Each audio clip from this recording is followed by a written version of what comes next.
Hey there, story lovers. If you're the kind of person who craves stories that feel real, raw, and utterly unforgettable, then you're in the right place. Hit that like button. It's the fuel that keeps this storytelling engine running. But before we dive in, let me know in the comments where you're watching from. I always love connecting with our community around the world. And if you're new around here, hit subscribe to catch every single tale we share. All right, let's get started. The scent of cherry blossoms was supposed to be a promise. It was the fragrance Angela Davies had chosen for her wedding day, delicate and hopeful, meant to fill the air at the garden ceremony she'd spent months planning. Now, standing in the ivory-draped bridal boutique in Knightsbridge, surrounded by tulle and lace and the hushed reverence of London's most exclusive wedding atelier, the perfume made her stomach turn.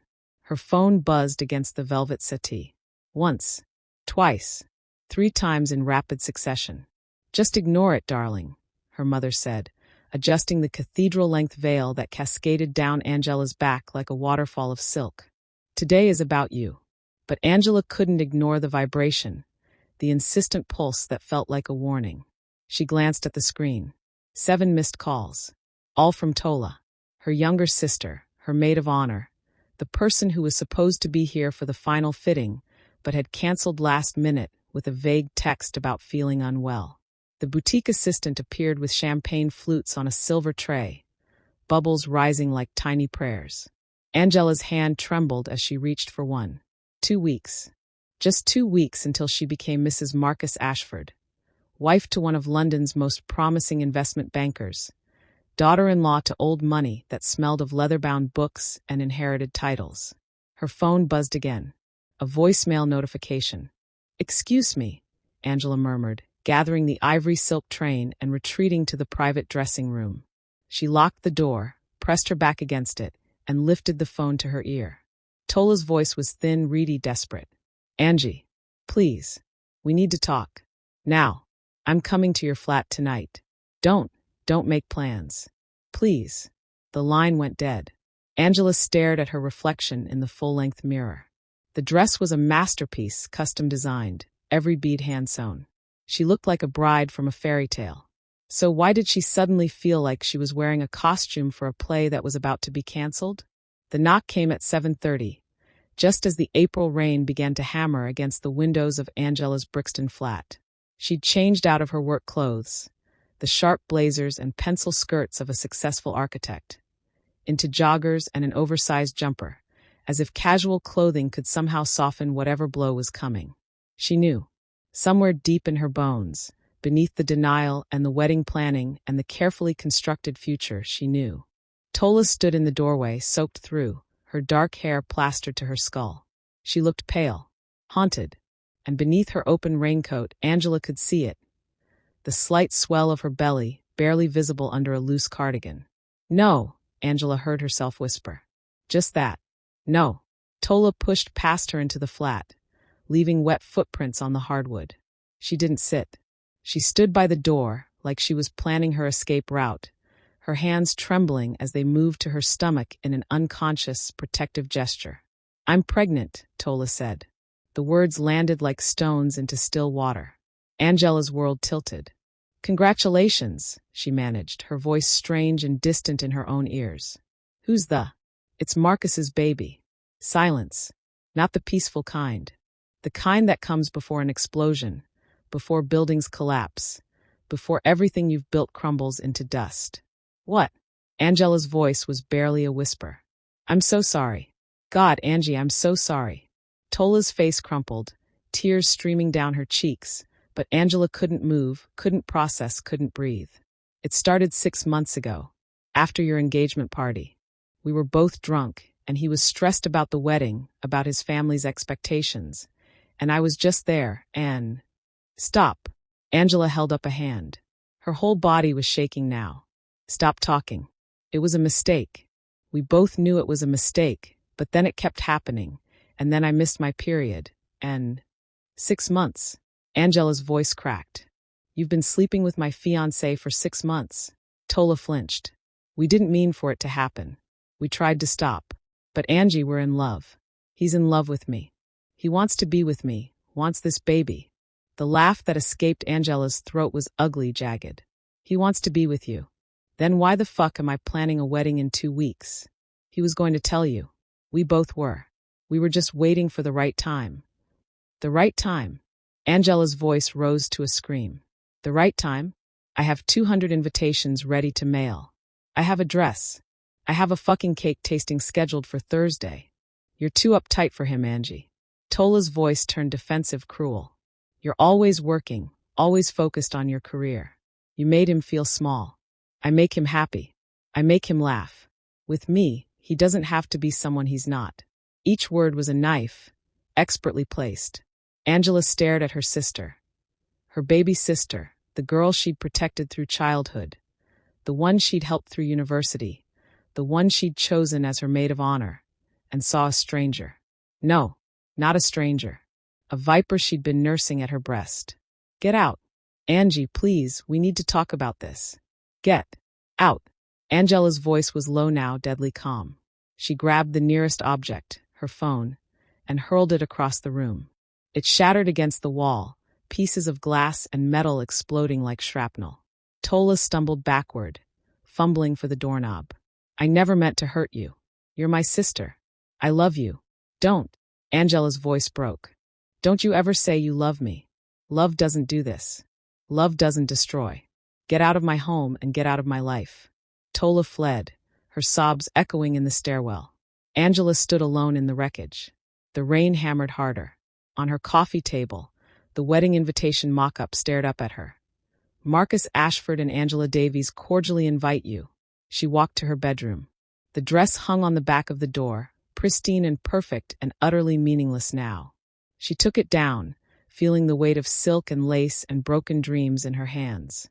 Then, methodically, mechanically, she carried it to the kitchen, laid it across the counter, and picked up her fabric shears. The first cut was tentative. The second was vicious. By the 10th, she was sobbing, hacking through French lace and delicate beading, destroying the dress with the same thoroughness that her life had just been destroyed. When she finished, the dress was ribbons. Scraps. Nothing. Her phone, her shattered phone, buzzed once on the floor. A text notification somehow still getting through the broken screen. Marcus. Tola told me she told you. Baby, please, we need to talk. I can explain. Angela didn't respond. She simply swept the pieces of her phone into the bin, along with the scraps of her dress, and sat down in the middle of her kitchen floor. The wedding never happened. The days that followed existed in a fog. Angela moved through them like a ghost, letting her mother handle the cancellations, the explanations, the carefully worded announcements that the wedding would not be taking place due to unforeseen circumstances. She couldn't bear to say the words herself. My sister is pregnant with my fiancé's child. Marcus's texts evolved from apologetic to defensive to angry. You're overreacting. It just happened. You were never really there for me anyway. Tola understands me in ways you never did. Each message was a gift, really. Proof that she'd dodged a bullet. Proof that the man she'd planned to marry was exactly as weak and selfish as his betrayal suggested. But Tola. God, Tola was worse. Angela lay in bed scrolling through Instagram, self-harm in its modern form. And there it was. A photo of Tola's hand resting on her small bump, Marcus's hand covering hers, a diamond ring glinting on her finger. The caption, sometimes love finds you when you least expect it. Baby Ashford coming October. We couldn't be happier. The comments were full of hearts and congratulations. No one knew. Or if they knew, they didn't care. Tola had always been the charming one, the fun one, the one people gravitated toward. Angela was the serious one, the career-focused one, the one who was, apparently, too uptight to keep a man. Angela closed the app and stared at her ceiling. The memories came unbidden. Tola at 16, borrowing Angela's car without asking and crashing it, somehow making it Angela's fault for not hiding the keys better. Tola at 22, sleeping with Angela's university boyfriend and claiming it was an accident. They were drunk. It meant nothing. The pattern had always been there. Angela had just been too blind, too generous, too stupidly trusting to see it. This wasn't about Marcus. Not really. Marcus was just the shiniest, most valuable prize Angela had ever possessed. And Tola, eternally jealous, eternally competitive, had needed to prove she could take it. The realization was poison and antidote both. It hollowed Angela out, knowing her sister's love had always been conditional, always tainted by envy. But it also freed her. This wasn't her failure. This was Tola's sickness, Marcus's weakness. Angela got out of bed. She walked to her laptop, opened it, and began typing. Dear Mr. Richardson, I regret to inform you that I will be resigning from my position at Richardson and Associates, effective immediately. Personal circumstances require that I relocate. Please consider this my formal notice. She hit send before she could second-guess herself. Then she opened a new browser tab and typed, Flights to Seoul. Why Seoul? She couldn't say. It was far. It was foreign. It was a city she'd always wanted to visit but never had time for. Most importantly, it was somewhere her family would never think to look for her. She booked a one-way ticket for the following week. Her parents tried to stop her, of course. Running away won't fix this, her father said, his disappointment cutting deeper than any of Tola's lies. I'm not running away, Angela replied, zipping her suitcase. I'm disappearing. There's a difference. At Heathrow, she threw away the bottle of cherry blossom perfume she'd been carrying in her bag. Let it rot in an airport bin. Let that scent belong to the old Angela, the naive one, the one who believed in love and family and happy endings. The plane lifted into gray London sky, and Angela pressed her forehead against the cool window, watching her old life shrink beneath the clouds. Seoul, she thought. Seoul was rain and neon, and a language she didn't speak. Seoul was perfect. 6 months passed like a dream Angela couldn't quite wake from. She found a cramped studio apartment in Itaewon, a neighborhood where foreigners weren't uncommon enough to draw stares, but rare enough that she could still feel invisible. The apartment was barely larger than her London bedroom had been, but it was hers, and more importantly, it held no memories. She took a job teaching English at a Hagwon, one of Korea's ubiquitous cram schools. The work was mindless, repetitive, exactly what she needed. She taught businessmen how to pronounce synergy and teenagers how to pass their TOEFL exams. And she smiled politely and spoke in simple sentences and felt nothing. Her uniform became armor: black jeans, black turtleneck, black coat. Her hair, once styled in soft waves, she pulled back into a severe bun. She stopped wearing makeup. She stopped wearing jewelry. She became a monochrome ghost haunting the streets of Seoul, anonymous and unremarkable. The city moved around her in a constant rush of sound and light. K-pop blared from shop speakers.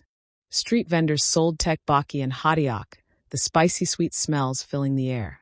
The subway was a crush of bodies, everyone absorbed in their phones, their own private dramas.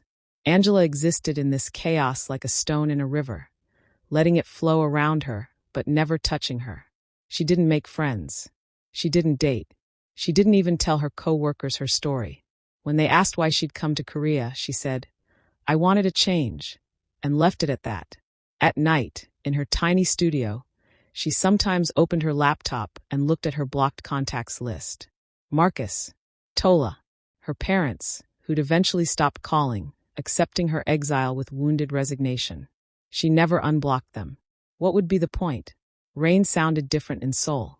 Harder, colder, cleaner somehow, like it was washing away the old Angela drop by drop, preparing the ground for what? She didn't know. She wasn't sure anything could grow in such scorched earth. The encounter happened on a Tuesday. She would remember that because Tuesdays were supposed to be ordinary. She ducked into the Liam Samsung Museum of Art to escape a sudden downpour and to kill time before an evening class. The museum was hushed, reverent, the kind of place where footsteps echoed and breathing felt too loud. Angela stood before a painting from the Joseon dynasty. A woman in an elaborate hanbok, her face serene and untouchable, her eyes holding secrets centuries old. Angela stared at her, envying that painted composure, that frozen moment of grace that could never be betrayed or broken. You look at her like you want to trade places. The voice came from beside her, low male accented. Angela startled, unused to being addressed, unused to being seen. She turned. The man was tall, impeccably dressed in a black suit that whispered of expense without shouting it. His features were sharp, elegant, his dark hair styled back from his face. But it was his eyes that caught her, black, assessing, intelligent. There was something dangerous in them, something that made her instinctively take a small step back. He wasn't looking at her. His gaze was fixed on the painting. She was a concubine who became a queen, he continued, his English precise, each word carefully chosen. A rare transformation. Most women in her position simply disappeared into history. Maybe she just learned to play the game better, Angela heard herself say. Now he turned those dark eyes on her, and she felt pinned, examined, catalogued. You sound like someone who's been burned. I should go. Angela made to move away. Rich, dangerous-looking stranger in a museum. Every alarm bell she had left was ringing. Kim Min-soo, he said, offering his hand. Not a smile, not an apology for intruding. Just a statement of fact. Reluctantly, Angela shook his hand. His grip was cool, firm, brief. Angela. Angela, he repeated, her name sounding different in his accent. You're British, observant, and you're in Seoul teaching English at a hagwon in Itaewon, living in a studio apartment you're too educated for, hiding from something. He said it casually, like he was commenting on the weather. Angela's heart stopped. How do you? I notice people, he said simply. The way you dress. The way you look at that painting like you're grieving. The way you flinched when I approached. You're running from something painful. I don't know you, Angela said, anger flaring. Good. Anger was good. Anger meant she could still feel something. No, he agreed. But I have a proposition for you. I'm not interested. She turned to leave. It's business, he said to her, retreating back. And before you assume otherwise, it's not the kind of proposition you're thinking. Against every instinct screaming at her to walk away, Angela stopped. What kind of proposition? Kim Min-soo stepped closer, his voice dropping lower. I require a wife. A contractual one. 2 years. There would be significant financial compensation and a guarantee of your complete independence at the term's end. You would be required to appear at business functions as my spouse. In return, you would have access to resources that could help you rebuild. Angela stared at him. It was the most absurd thing she'd ever heard. It was insulting. It was. Why me? She whispered. His expression didn't change, but something flickered in those dark eyes. Because you look like you have nothing left to lose. And I find that to be the most trustworthy quality a person can have. The rain drummed against the museum's glass ceiling. The painted queen gazed serenely from her frame. And Angela Davies, standing in the ruins of her old life, felt the first spark of something in 6 months. It felt like possibility. It felt like revenge. It felt dangerous. I'll think about it, she said. Kim Min-soo pulled a card from his jacket pocket. Heavy cream paper with minimalist black lettering. Don't think too long. Opportunity has an expiration date. He walked away, his footsteps echoing in the gallery. Angela stood there, holding his card, rain falling outside, and for the first time since Tola had destroyed her life, she smiled. The contract arrived by courier the next morning at precisely 9 a.m. Angela was still in her pajamas, nursing her second cup of instant coffee in the weak sunlight filtering through her studio's single window, when the doorbell rang. The courier was young, professional, and handed her a thick cream-colored envelope without a word. She signed for it, closed the door, and stared at the package like it might contain a bomb. In a way, it did. She left it on her small kitchen table for 3 hours, circling it like a wary cat, making more coffee she didn't drink, rearranging books she'd already organized. Finally, as the autumn sun reached its zenith and Seoul's traffic noise swelled to its midday crescendo, she sat down and slid her finger under the envelope's seal. The contract was thick, 20 pages of dense legal text in both English and Korean. But the terms, as Kim Min-soo had promised, were starkly clear. Duration: 24 months from the date of marriage. Compensation: 500 million Korean wons signing bonus, approximately £310,000, deposited upon marriage registration. 2 billion Korean wons, approximately £1.24 million, deposited upon successful completion of the contract term. Residence: penthouse apartment in Gangnam-gu, separate bedroom suite guaranteed. Responsibilities: Attendance at business functions, social events, and family gatherings as required. Presentation as spouse in public settings. Maintenance of the fiction of marital relationship to external parties. Wardrobe and expenses. Separate budget of 100 million Korean wons annually for clothing, styling, and personal expenses related to the role. Physical intimacy. Not required. The marriage would be contractual only. Termination. After 24 months, quiet divorce proceedings. No contest, no publicity, no complications. Angela would walk away with her compensation and her freedom. Confidentiality, absolute. Breach of confidentiality would result in forfeiture of final compensation. There was a separate page, handwritten in elegant script. Angela, I understand this is unconventional. I understand you have questions. Meet me tomorrow, 7 p.m., at the address below. We can discuss any concerns before you decide. M. The address was in Cheongdam-dong, one of Seoul's most expensive neighborhoods. Angela read the contract 3 times. Then she opened her laptop and began researching. Kim Min-soo, 34 years old, CEO of Daehan Trading Company, which dealt in imports and exports. Vague enough to be suspicious. He was photographed at charity galas, art openings, business conferences. Always in expensive suits, always with the same controlled expression, never smiling for the cameras. The legitimate information ended there. But Angela had learned enough Korean in 6 months to navigate Naver, the country's main search engine. She dove into forums, Reddit threads, Korean language discussion boards. The picture that emerged was darker, more complex. Don't cross Kim Min-soo. His family has connections. Old connections. Daehan Trading is a front. Everyone knows it. The Kim family. They're not people you mess with. Yakuza adjacent, she thought. Or the Korean equivalent. Organized crime wrapped in tailored suits and philanthropic donations. He was offering her a fortune to be his wife for 2 years. A dangerous man who'd been honest about the danger. Honest about the transaction. No promises of love, no lies about happy endings. Just a clean business arrangement between 2 people with nothing left to lose. Angela thought about Marcus, who'd promised forever and delivered betrayal. She thought about Tola, who'd smiled and hugged her and stolen everything. She thought about the cherry blossom wedding that never happened, the architecture career she'd abandoned, the life she'd left in ashes. What did she have to lose? What was left to break? She pulled out her phone and texted the number on Min-soo's card.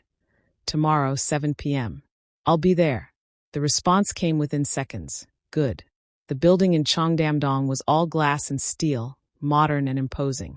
The lobby had marble floors that echoed with each step, and a concierge who took one look at Angela's name and immediately guided her to a private elevator. Penthouse, he said in English, bowing slightly. Mr. Kim is expecting you. The elevator was mirrored on all sides. Angela caught her reflection. Black jeans, black sweater, hair pulled back severely. She looked like she was dressed for a funeral. Maybe she was. The funeral of her old self. The doors opened directly into the penthouse. Angela stepped out and forgot to breathe. Floor-to-ceiling windows overlooked the Han River, the city sprawling in all directions, lights beginning to twinkle as dusk settled. The apartment was vast, minimalist, expensive in that quiet way that didn't need to announce itself. Dark wood floors, low modern furniture, art on the walls that Angela's trained eye recognized as original and valuable. Kim Min-soo stood by the windows, hands in his pockets, silhouetted against the dying light. He turned when she entered. Angela, he said, and gestured to the seating area. Please. She sat on a leather sofa that probably cost more than a year of her current salary. He remained standing, maintaining the distance, the formality. You researched me, he said. Not a question. Yes. And you came anyway. I'm here, Angela said. That doesn't mean I've decided. Fair. He moved to a bar cart, poured 2 glasses of whiskey without asking if she wanted one. He handed her a glass and sat across from her, not beside her. Respectful of space. Ask your questions. Angela took a sip. The whiskey was smooth, expensive, burned perfectly. Why do you need a contract wife? I'm expanding Daehan Trading into European markets, Min-soo said, his directness almost refreshing after months of polite Korean indirectness. The people I need to do business with, legitimate business, prefer to work with stable, married men. Family men. It signals reliability, trustworthiness. He smiled slightly, no humor in it. Ironic, given my actual business. Which is import-export, protection services, problem-solving. He met her eyes. I won't insult your intelligence by pretending I'm only a businessman. But I will tell you that I've never hurt anyone who didn't deserve it, and I protect what's mine. And I would be yours. Contractually. Publicly. It would make you untouchable. He leaned forward slightly. No one would dare disrespect or harm you. You would have the protection of my name, my resources, my world. Your dangerous world. Yes. He didn't sugarcoat it. But I keep my people safe. My wife would be the safest person in Seoul. Angela studied him. He was dangerous, yes. But he was honest about the danger. He wasn't pretending to be something he wasn't. Wasn't making promises he couldn't keep. Why not just marry someone real? She asked. Because real comes with expectations I can't meet, Min-soo said quietly. Love, children, a normal life. I can't offer those things. My world doesn't allow for them. But a business arrangement? That I can honor. 2 years. 2 years. Then you're free, wealthy, and you can go anywhere, be anyone. Angela looked out at the city lights. Seoul. London. Anywhere. With over £1 million, she could disappear properly this time. Start over somewhere no one knew her story. What about your family? She asked. Won't they object to you marrying a foreigner? My family understands necessity, Min-soo said. My mother will test you. My aunts will gossip. But if you're strong, if you don't break, they'll accept you. Eventually. And if I do break, you won't. He said it with such certainty. You've already survived your worst betrayal. You left everything you knew and rebuilt yourself in a foreign country. That takes strength most people don't have. Angela felt something crack in her chest. He saw her. Not the ghost she'd become, but the survivor underneath. The contract says no physical intimacy, she said, changing the subject before emotion could ambush her. That's correct. Separate bedrooms. I won't touch you unless it's required for appearances. Helping with a coat, an arm at events. Nothing more. And you're fine with that? Min-soo's expression remained neutral. I'm fine with honesty. This is business. We both know what we're getting. Angela drained her whiskey. The alcohol burned away the last of her hesitation. I want one addition to the contract. Name it. If either of us wants out before the 2 years, we can terminate with 3 months' notice. You keep half the final compensation, I keep half. Min-soo considered this. Fair. I'll have my lawyer at it. Then I'll sign. Something flickered across his face. Not quite a smile, but close. You're sure? Angela thought of Marcus's texts. You were never really there for me. She thought of Tola's Instagram posts, her growing belly, her stolen happiness. She thought of the cherry blossom perfume rotting in a London airport bin. I'm sure, she said. I have nothing left to lose. You said that's the most trustworthy quality a person can have. So trust me. I'll play my part. Min-soo stood, offered his hand. Then welcome to your new life, Mrs. Kim. Angela shook his hand. His grip was firm, cool, a promise sealed. She'd married Marcus for love and been destroyed. She was marrying Min-soo for revenge and survival. This time, at least, everyone knew the terms. The transformation began at dawn. The contract was signed on a Friday. By Monday morning, Angela's old life was being systematically dismantled and rebuilt. A black Mercedes arrived at her Itaewon studio at 6 a.m. The driver, an older man with a scar across his cheek and kind eyes, introduced himself as Mr. Cho. I will be your driver, Mrs. Kim, he said in formal Korean. Whenever you need to go anywhere. Mrs. Kim. She wasn't Angela Davies anymore.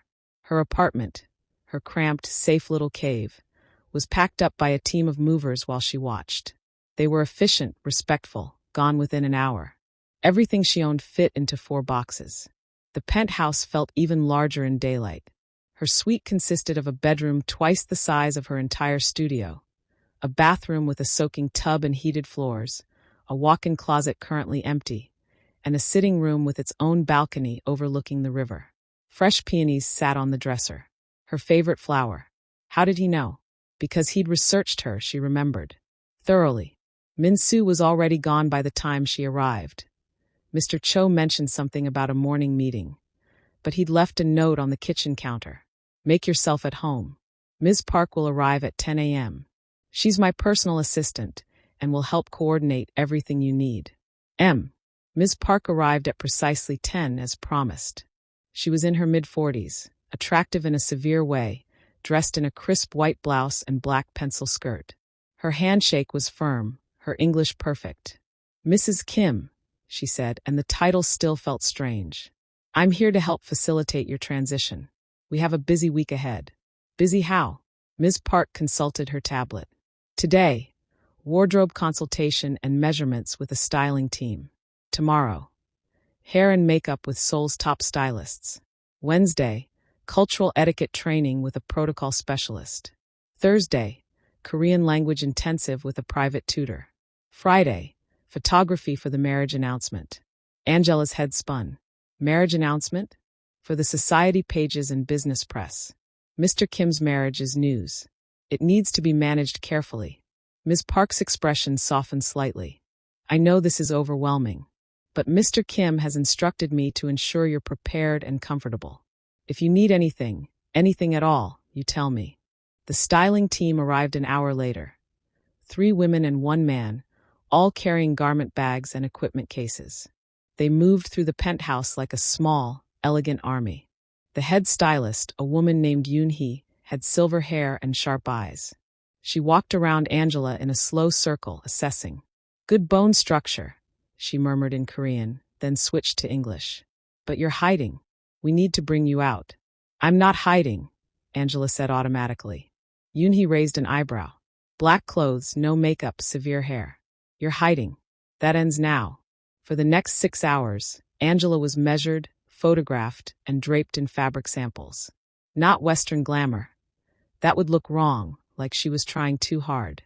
Instead, Yoon-hee created a wardrobe that blended Korean elegance with international sophistication. Structured dresses in jewel tones. Tailored coats with clean lines. Silk blouses that whispered against skin. Designer heels that added height and authority. And always the colors.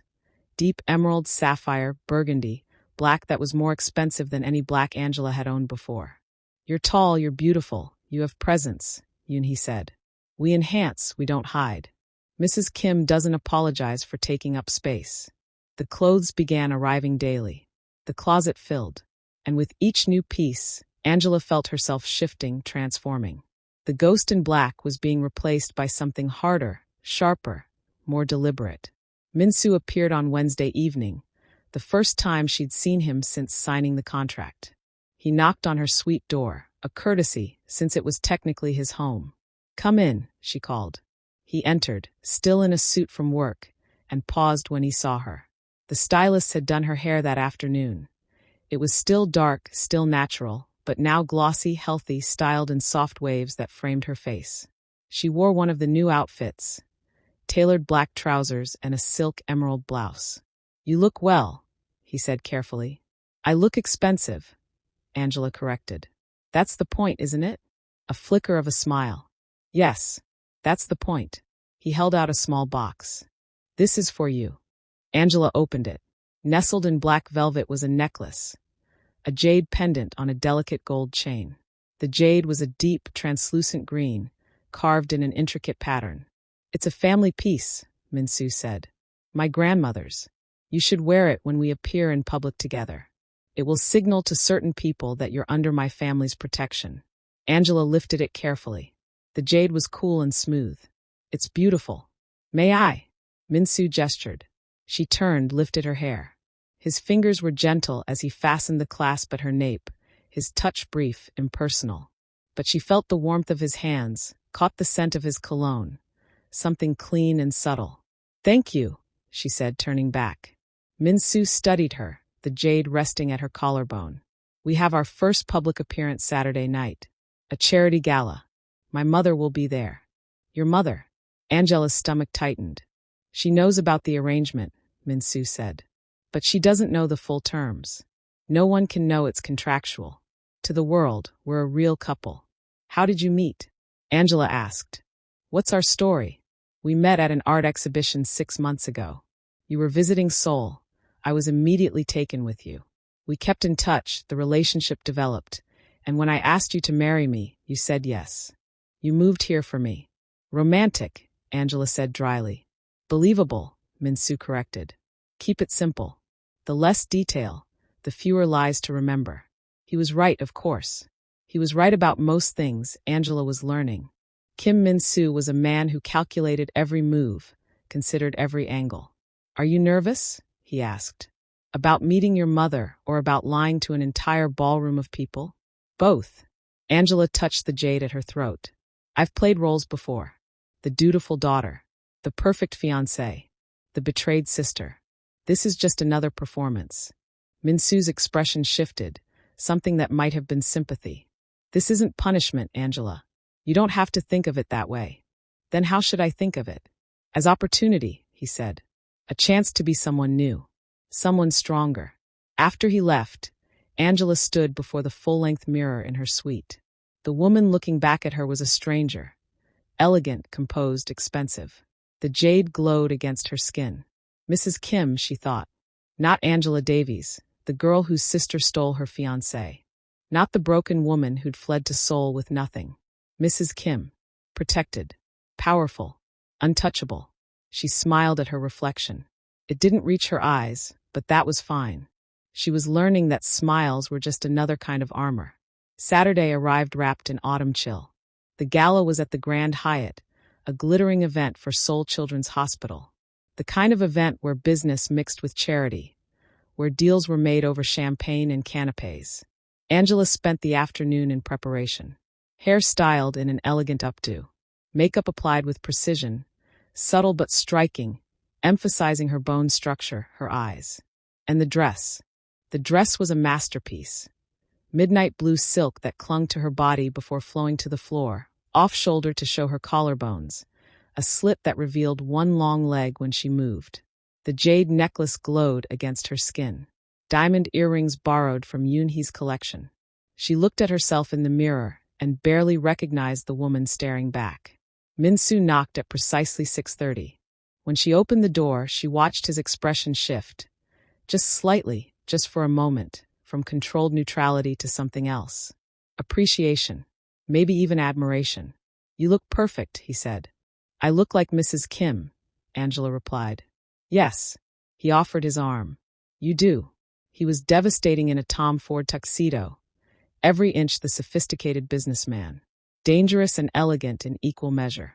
In the car, as Mr. Cho navigated Seoul's evening traffic, Min-soo briefed her. My mother's name is Kim Hye-jin. She'll be polite but cold. She doesn't approve of me marrying a foreigner, but she understands business. If you're respectful, use your Korean honorifics, and don't show weakness, she'll accept you. And if I do show weakness, she'll eat you alive. He said it casually, but Angela heard the warning underneath. Stay close to me. I'll handle the conversations. You smile, nod, look appropriately devoted. Devoted, Angela repeated. Got it. His hand covered hers briefly. You can do this. The Grand Hyatt's ballroom was a sea of designer gowns and expensive tuxedos. Crystal chandeliers, champagne fountains, string quartet playing softly. Seoul's elite in their natural habitat. When Angela and Min-soo entered, conversation stuttered. Heads turned. Whispers rippled through the room like wind through grass. Angela felt every eye on her. The foreign woman on Kim Min-soo's arm. The mystery wife. Min-soo's hand was steady at her waist, guiding her through the crowd. People approached, business associates, socialites, curious onlookers. He introduced her the same way each time. My wife, Angela. Never elaborating. Let them wonder. Let them speculate. Angela played her part perfectly.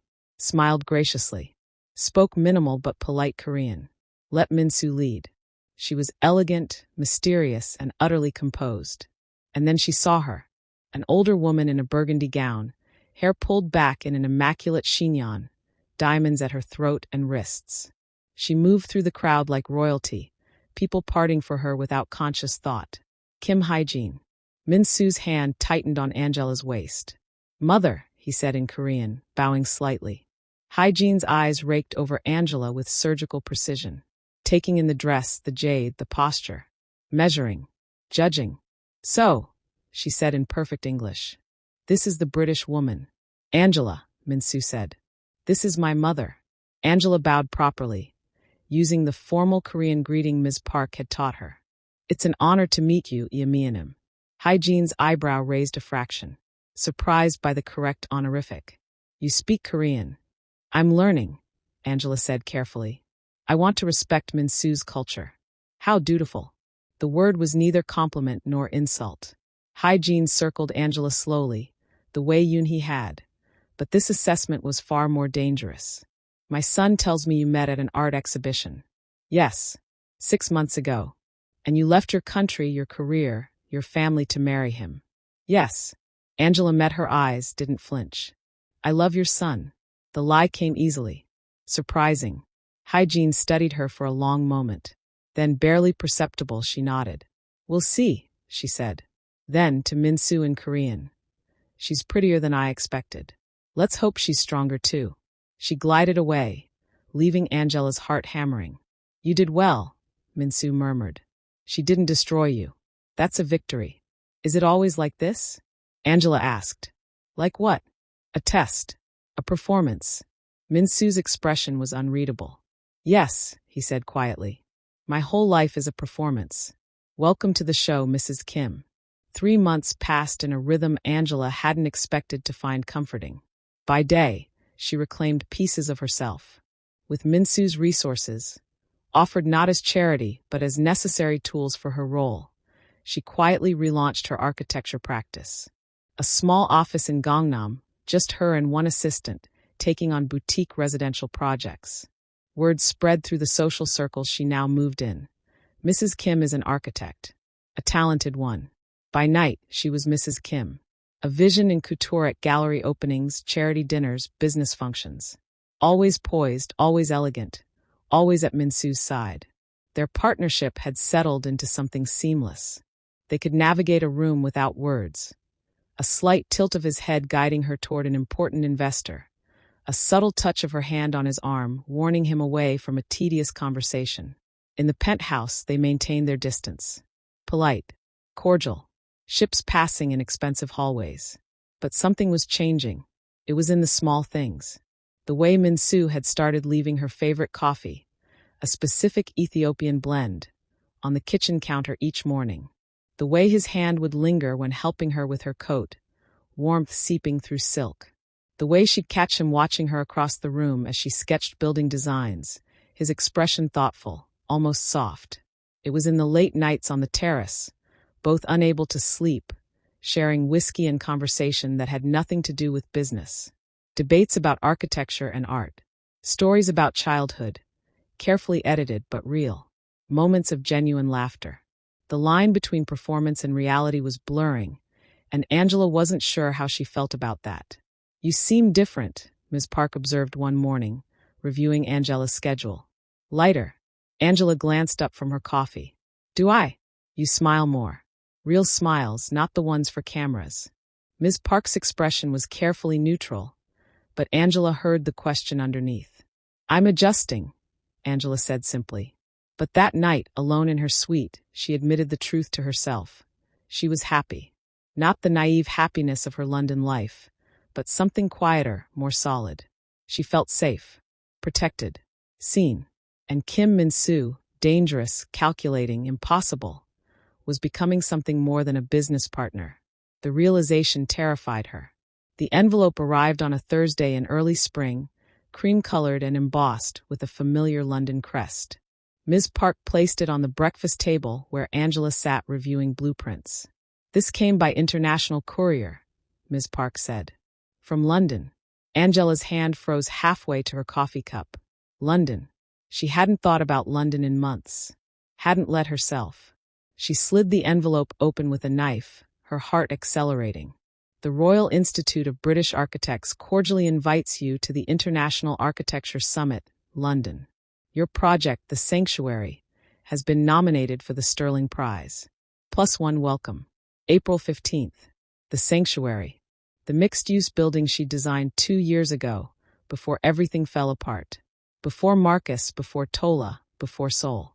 Her last major project, one she'd poured her soul into. She'd been nominated for one of architecture's highest honors, and the ceremony was in London.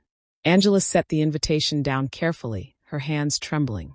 London meant Marcus, meant Tola, meant her parents, her old colleagues, everyone who'd witnessed her humiliation. "No," she whispered. "I can't." Min-soo found her on the terrace an hour later, still holding the invitation, staring at the Han River without seeing it. He didn't speak, just stood beside her, hands in his pockets, waiting. "I've been nominated for an award," Angela finally said, her voice flat. "In London. Next month. That's an honor. I can't go." "Why not?" She turned to him, anger flaring. "Because they're there. Marcus. Tola. They got married, you know. I saw it on Instagram before I blocked them. They have a child now, probably another on the way. Everyone there knows the story. Poor Angela, whose sister stole her fiancé. I can't walk into that room." Min-soo was quiet for a long moment. Then, "You're not that woman anymore." "What?" "The woman they hurt. She doesn't exist." He gestured around them, at the penthouse, at her designer clothes, at the jade necklace she wore even at home now. "Look at what you've built. Look at who you are." "I'm just playing a role." "Are you?" His gaze was intense. "You've rebuilt your career. You moved through my world like you were born to it. You faced my mother without flinching. You're Mrs. Kim now, Angela. Not some broken girl from London." Her throat tightened. "They'll pity me. Will they?" He stepped closer. "Or will they see you successful, confident, married to someone far more powerful than Marcus Ashford could ever hope to be?" "You want me to go back there," she whispered. "I want you to hold your head up in a room where they tried to make you bow it." His voice was steel and silk. "I am your husband. For the next year and a half, that's a fact. Let me be your armor. Let me be the proof that their betrayal was the best thing that ever happened to you." Angela's heart hammered. This wasn't about the contract. This was personal. He wanted to stand beside her, wanted to watch them realize what they'd lost. "Why?" she asked. "Why do you care?" Something flickered across his face. "Because you deserve to win," he said quietly. "And I protect what's mine." The possessiveness should have bothered her. Instead, it felt like coming home. "All right," she said, her voice steady now. "We'll go." Min-soo's rare smile appeared, transforming his severe features. "Good. Ms. Park will handle arrangements." Before he turned away, his hand caught hers briefly. "You won't face them alone." After he left, Angela touched the jade at her throat. For 3 years, she'd defined herself by Tola's betrayal. Now Min-soo was offering her something else, redemption. She picked up her phone and texted Ms. Park, "Accept the invitation." 2 attendees. The reply came instantly, "Understood. I'll book the jet." The private jet to London felt surreal. Angela sat across from Min-soo, watching clouds blur past the window, her stomach in knots. "Nervous?" he asked, not looking up from his tablet. "Terrified." "Good. Fear sharpens you." He set the tablet aside. "Tell me about them. Your sister. Your ex." Angela hadn't talked about them in months. But now, at 30,000 feet, the words came easier. "Tola is 2 years younger. Growing up, she was the fun one, the charming one. I was serious, focused. Our parents always.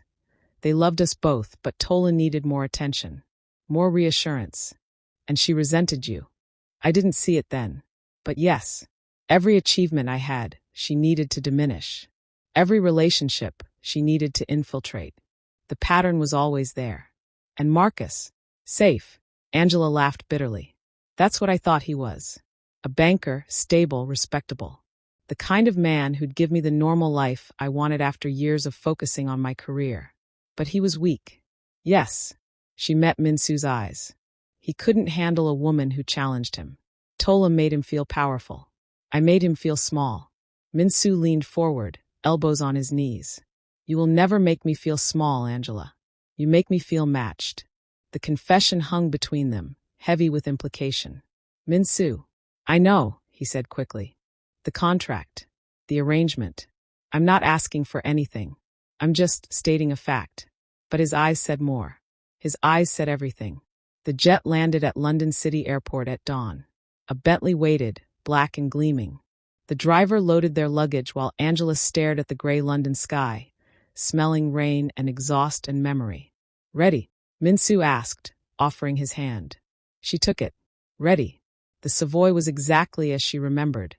Elegant, timeless, overlooking the Thames. Their suite was enormous. Sitting room, dining area, 2 bedrooms separated by ornate French doors. Maintaining appearances, Angela thought. But she noticed Min-soo left his bedroom door open.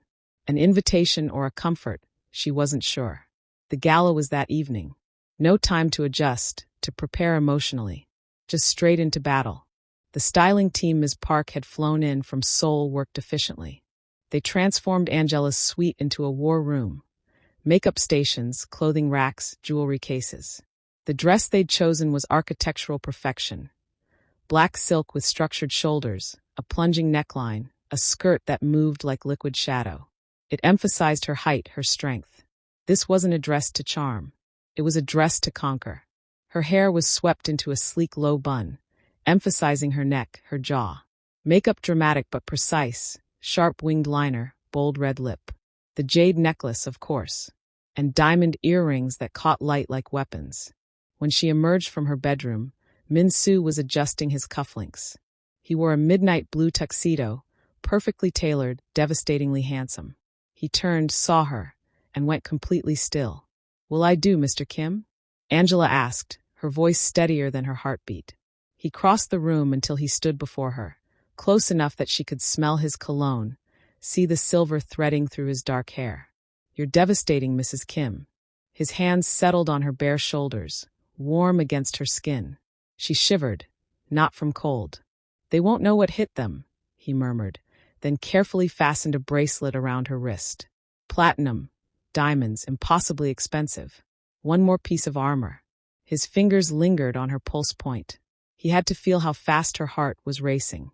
"Min-soo," she whispered. "I know." His thumb traced her wrist once, gentle. "After tonight. We'll talk after tonight." The promise settled between them, electric and terrifying. The ballroom at the Savoy was exactly as nightmares had painted it. Chandeliers dripping crystal, champagne flowing like water. London's architectural elite in their finest. Angela's former colleagues, her old boss, people who knew her story. And somewhere in this crowd, Marcus. "Tola." Min-soo's hand was steady at her waist as they entered. "Breathe," he murmured in Korean. "The room is already yours." Conversations stuttered as they passed. Heads turned. Whispers spread like wildfire. "Is that Angela Davies? I thought she left the country. Who is that with her? Wait, that's her husband. She's married." Angela held her head high, her smile serene, her hand resting on Min-soo's arm. They moved through the crowd like royalty, accepting congratulations on her nomination, fielding questions about how they met.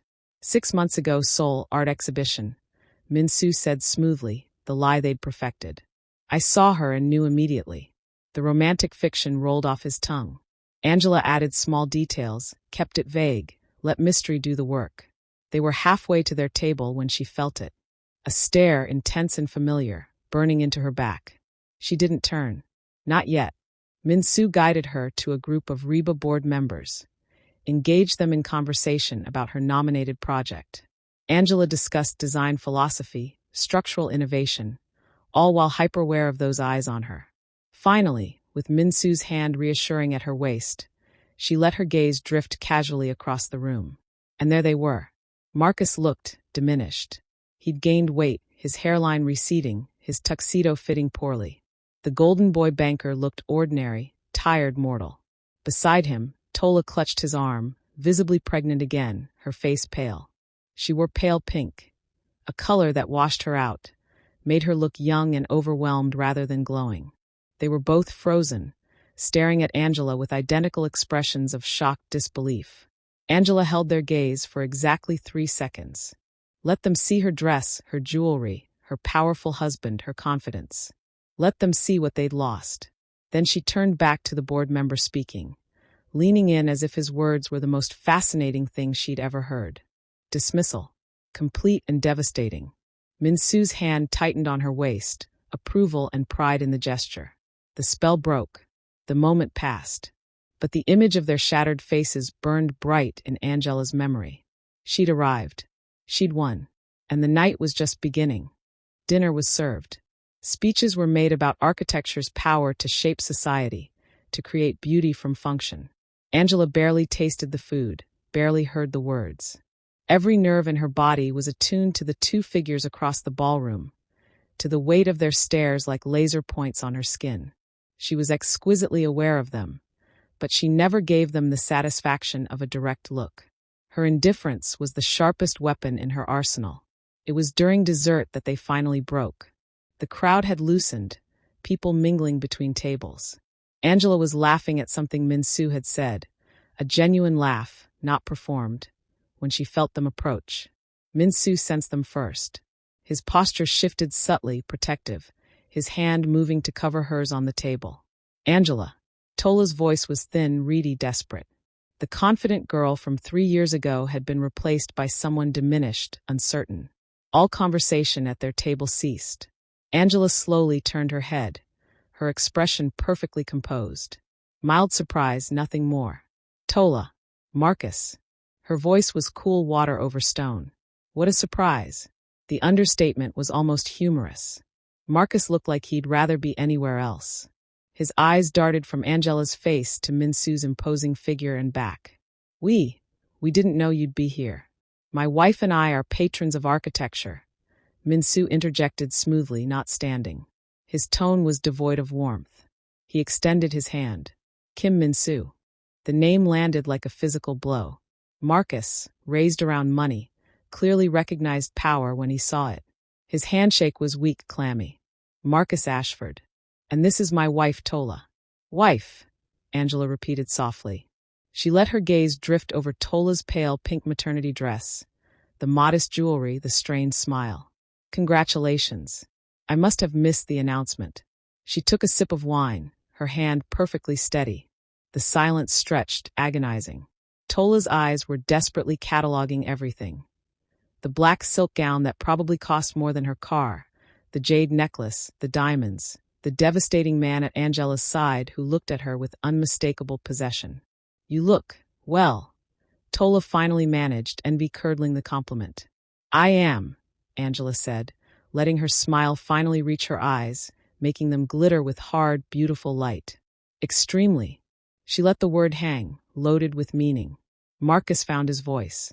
What have you been? That is, what do you do now? Minsu answered before Angela could, his voice a low, proud rumble. My wife is an exceptionally talented architect. She runs her own firm in Seoul. She's just secured a major contract with the National Museum of Korea. It was a slight exaggeration.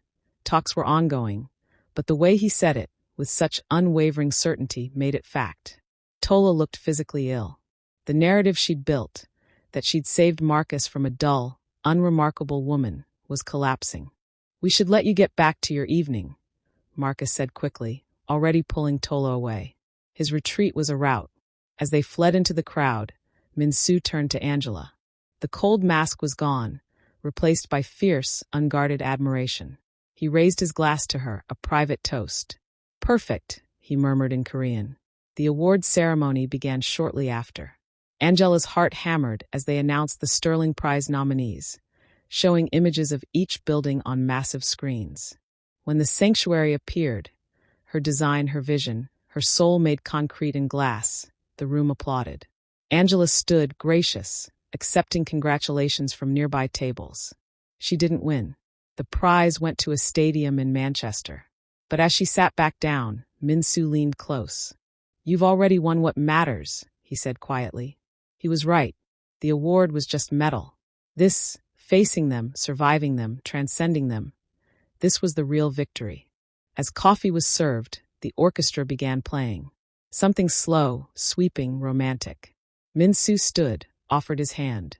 Dance with me. It wasn't part of their plan. But nothing tonight had gone according to plan. Angela placed her hand in his. Let him lead her to the dance floor.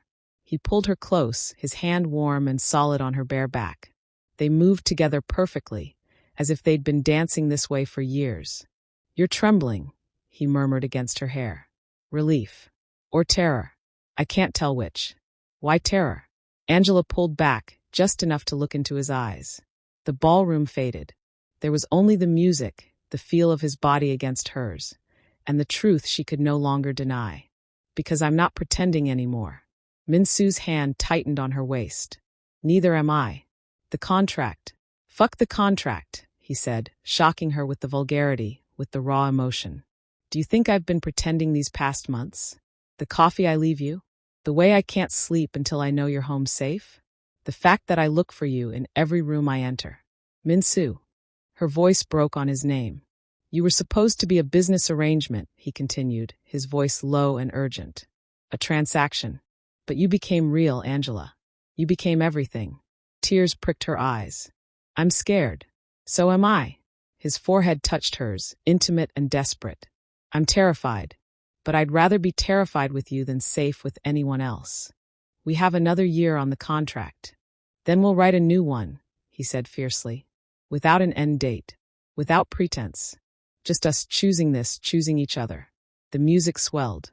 Around them, people danced, unaware they were witnessing something break open and remake itself. I don't know how to do this, Angela whispered. How to trust again. Then don't trust love, Minsu said.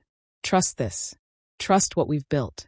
Trust that I see you, really see you, and I'm not going anywhere. Angela looked up at him. This dangerous man who'd offered her safety. This calculated businessman who'd become her partner. This stranger who'd somehow become home. Across the ballroom, she caught a glimpse of Tola and Marcus leaving early, defeated and diminished. She didn't care anymore. They were footnotes in her story now, not the ending. Okay, she said. Okay, I choose this. I choose you. I choose us. Minsu's smile was incandescent. He cupped her face with both hands, oblivious to the crowd, and kissed her. It wasn't a performance. It wasn't for show. It was real and claiming and full of promises that had nothing to do with contracts and everything to do with choice. When they finally broke apart, breathless, Angela was laughing. What? Minsu asked, his thumb tracing her cheekbone. I came to London for revenge, she said. I'm leaving with something better. What's that? A future I actually want. They left London the next morning, the city gray and drizzling, exactly as Angela remembered, but somehow less suffocating now. On the plane, Minsu worked on his tablet while Angela sketched. But their hands were linked on the armrest between them, a small intimacy that felt monumental. What happens now? She asked. We go home, Minsu said simply. To Seoul. To our life. To figuring out what real looks like. Your mother is going to know something changed. My mother is perceptive. He smiled slightly. She'll be insufferable about being right. About what? That you were exactly what I needed. Angela leaned her head on his shoulder, breathing in his familiar scent. I was so broken when we met. You were surviving, he corrected. There's a difference. And now you're thriving. She thought about Tola and Marcus, their ordinary lives, their diminished dreams. She thought about the girl she'd been in that London bridal boutique, naive and hopeful and doomed. That girl was gone. In her place was someone harder, sharper, but also more genuine. Someone who'd learned that safety wasn't the absence of danger, but the presence of someone who'd fight beside you. Thank you, she said quietly. For what? For seeing me when I was invisible. For giving me armor when I had nothing. For standing beside me last night. Minsu pressed a kiss to her temple. You gave me something too. What? A reason to come home. The penthouse no longer felt like a museum. Angela's architectural drawings covered the dining table. Minsu's books were scattered on the coffee table. Their separate bedrooms had become storage. They shared the master suite now, their lives intertwined in ways the contract had never specified. Angela's firm was thriving. 3 major projects, a feature in Architectural Digest, and inquiries from across Asia. She'd found her footing in Seoul's design world, bringing her Western training to Korean sensibilities. Minsu's business was expanding into Europe, just as planned. But now Angela was genuinely part of it, designing the London office building, consulting on aesthetics, using her connections. They were partners, real ones. On a warm October evening, they stood on the terrace, watching the sunset paint the Han River gold. Minsu's arms were wrapped around Angela from behind, her back against his chest. "I got something today," Angela said. "What?" "An email from Tola." Minsu stiffened. "And an apology. A long one. About how she was jealous, how she sabotaged me, how seeing me in London made her realize what she'd destroyed." Angela paused. "She wants to reconcile." "What did you say?" "Nothing yet." Angela turned in his arms. "Part of me wants to forgive her. We're family. But another part knows that some betrayals are unforgivable." Minsu finished. "And that's okay. You don't owe her forgiveness just because she's finally developed a conscience." "What would you do?" Minsu considered. "I'd ask myself, does having her in my life make me happier or hurt me more? And I'd choose accordingly. No guilt, no obligation. Just honesty." Angela smiled. "You're very wise for a criminal." "Alleged criminal," he corrected with mock severity. She laughed, kissed him, tasted whiskey and promise. "I think I'll wait. Maybe someday I'll be ready. But not yet. I'm too busy being happy." "Happiness looks good on you, Mrs. Kim." "It feels good, Mr. Kim." Later that night, curled together in bed, Minsu's fingers traced the jade necklace she still wore. "Do you ever regret it?" he asked quietly. "The contract. How we started." Angela thought about the broken girl in the museum, the desperate choice, the business arrangement that became love. "No," she said. "Sometimes the worst betrayal leads you exactly where you need to be. Tola didn't break me. She freed me. She pushed me toward you. Some blessings come disguised as disasters." "Exactly." Angela smiled into the darkness. "I thought I was choosing survival. I didn't know I was choosing everything." Outside, Soul glittered and hummed. Inside, two people who'd started as strangers, became partners, and finally became home held each other close. The contract had long since expired. They'd torn it up in a small ceremony, just the two of them, and replaced it with something better. Choice. Every day they chose each other. Not because they had to, because they wanted to. And that made all the difference. If this story resonated with you, remember, sometimes the worst thing that happens to you is the redirection you needed. The betrayals that break you can also free you to become who you were always meant to be. Share your thoughts below, and subscribe for more stories about resilience, revenge, and unexpected second chances.